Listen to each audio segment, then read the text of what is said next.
You're listening to the Radio Wammo Breakfast, only on Kiwi. Tell you what, I'm the proudest punch to introduce my next guest and a new feature into the Kiwi studio, Wine Vault TV. A bit of wine tasting here in the Kiwi studio. Jason Bryant from the Wine Vault is here to join us in the Kiwi studio. Good morning, Jason. How you doing? Good morning, Wammo, and also morning, Sam. Exactly. I should say Sam also, and whenever there's a bottle arriving at the studio, Sam's not too far behind. I come running, the door comes opening, and there I am.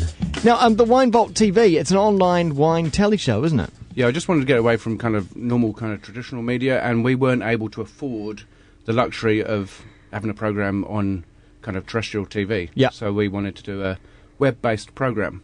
And so you record wine tastings, basically you and a bottle of wine and sometimes guests. Yeah.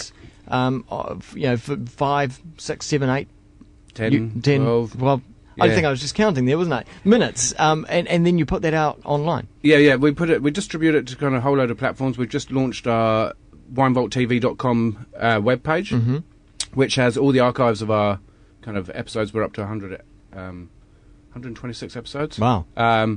We've had guests like John Campbell, Oliver Driver, some winemakers from Marlborough. Yep. Champagne guy. Also a master of wine from the UK came in and wanted to do Wine Vault TV. Cool. And this has only been really made possible recently with broadband and people being able to access it and actually download it and view it. Oh, very much so. Kind of like bandwidth was the key component to kind of being able to, or affording us the luxury of being able to do it so that people could actually view it and stream it without any interruption and get some pleasure that way. Yeah. Do you review all kinds of wines? Because you've got the wine shop in Grey Lynn as well, the Wine Vault. Yeah. Do you review only wines that come through the shop or from elsewhere as well? No, we're completely independent of, or Wine Vault TV is completely independent of the Wine Vault. We review wines that we don't stock, wines that we do stock, wines that, and sometimes we kind of bag a wine that we do stock, which is fairly tricky. Yeah. Because we just basically sit down, put a camera there, open the bottle just the same way as a consumer would. Right.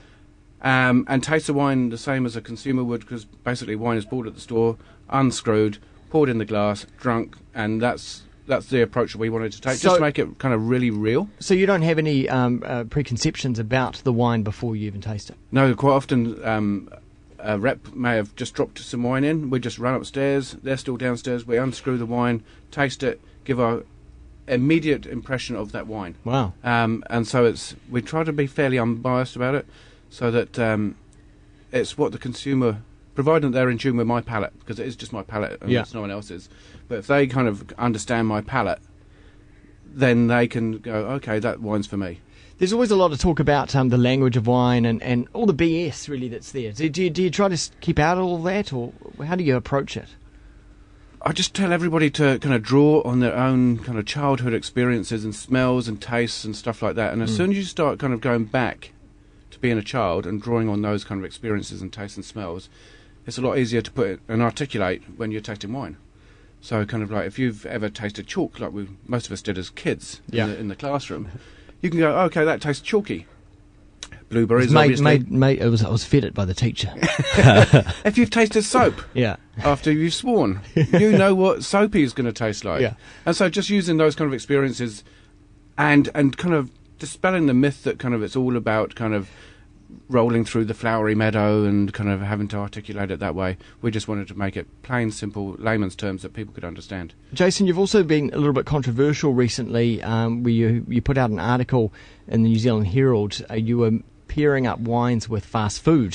Yep. And I've heard that a few people in the industry were a bit snobby about that. A lot of people in the food world were quite snobby about it. A few people in the wine world, because wine is always seen as an elitist product, and the reality nowadays is that probably 75, maybe 80% of people are having fast food takeaways, whether it be curry, pizza, kind of the Golden Arches, they're still, or burgers. Yeah.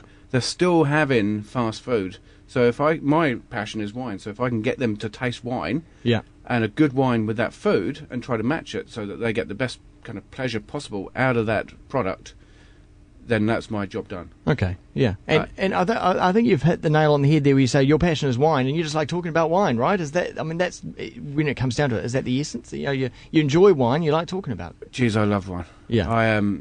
Best time to taste wine is around this time, between kind of like 9 and 11. Palates kind of Is it really? Yeah, palates generally at its freshest. Huh. Yeah, you've kind of not had your lunch. Yeah. You've basically just had a fairly light meal in the morning, even if you've had breakfast. A lot of people don't. And then kind of like, it's just before lunch, so you've got no kind of other flavours and components in your mouth. Because isn't that some kind of social taboo about any alcohol before lunchtime? Yeah, I always get looked at funny when I try and crack a beer before 11. Oh, no, that's true. And I felt actually strange bringing this wine across because I didn't have a bag to bring it across. And walking across the road, and I'm carrying this wine at kind of like 9:30 in the morning, and I'm thinking, holy moly, all these people are going to think, oh, yeah. I know that feeling because I was just running around the building trying to find some matching wine glasses, which I didn't manage to do, by the way. And everyone's going, what do you want a wine glass at 9:30 in the morning for? Now, wine glasses are really important as well as part of wine tasting. They really do enhance the character and flavour and smell of the wine. Okay. So next time I'll bring my own. Shall we get into what have you brought in this morning? I've brought in an alternative Sauvignon Blanc, which is from Hawke's Bay. I don't know whether you can see that there. Yeah. So it's a Clearview. Clearview, and it's their reserve Sauvignon Blanc. It's grown 200 metres away from the sea, so you may get some kind of saline kind of taste to it. It's all barrique fermented as well, so you may get some kind of oakiness to it. You may get a bit of creaminess to it, where it's kind of had probably a bit of malolactic fermentation, which is the malic acid getting kind of transformed into the lactic acid, and lactic acid is like milky, creamy. Right. So that's in Chardonnays you tend to get that as well. And so what do you want in there? Basically, kind of the oak is going to add a level of complexity. The probably maybe 10-15% of kind of malolactic kind of fermentation is going to add another level of complexity. And there's something a bit interesting, you know, where this whole conception of Marlborough Savvy that has to be really astringent, highly acidic, and very fruity. I think we need to kind of move away and just have a variety of different styles of Sauvignon Blanc, and whether Hawke's Bay is producing this kind of style, because there's Sauvage from Sacred Hill, which is this kind of style, to Cocoa down there in Marlborough, and the Dog Point Section 94 are also doing this kind of style, where they've got a bit of added interest into their wine. I'll get you to open it while we're talking about it. Can you hear the sound of romance there? Yeah, isn't it? Yeah. It's not the same as the cork though, but it's all right. There's been some criticism about Marlborough Savs that they're all a bit same at the moment.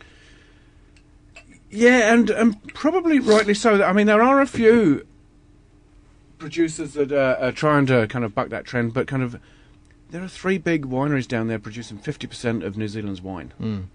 And so the smaller people, and I know these wineries, one of the things they do is give the smaller vineyard operator a chance to make their own wine, because they can contract a part of that winery. Right. But for the big guys, generally your wine is being overseen by one guy, so they're all going to make it in the same kind of style. And their vines are irrigated, so kind of like you get less kind of that ground character and seasonal character. And they're just making a fairly homogenous style of wine, and I think the industry needs to be careful. So I like the thought this morning that we're trying something alternative to that right exactly. now. It doesn't always need to be Marlborough. Yep. Central Otago making a really good kind of wine, Sauvignon Blanc. Waipara make a really funky, interesting Sauvignon. Yeah. Hawke's Bay and Martinborough as well. Yeah.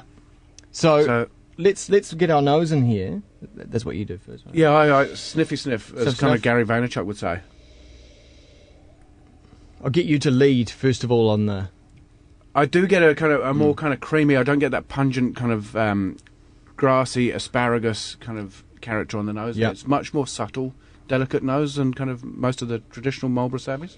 Yeah, that's what I was going to say. Yeah. I almost get a kind of bit of grapefruit. Oh yeah, yeah. Yeah, it's a bit more tropical. Grapefruit's quite a common kind of. Get a lot of sense. Yeah. When they're picked at a fairly high kind of sugar level, you tend to get a bit more kind of tropical fruit character come through in your wine, especially like through Chardonnays and stuff.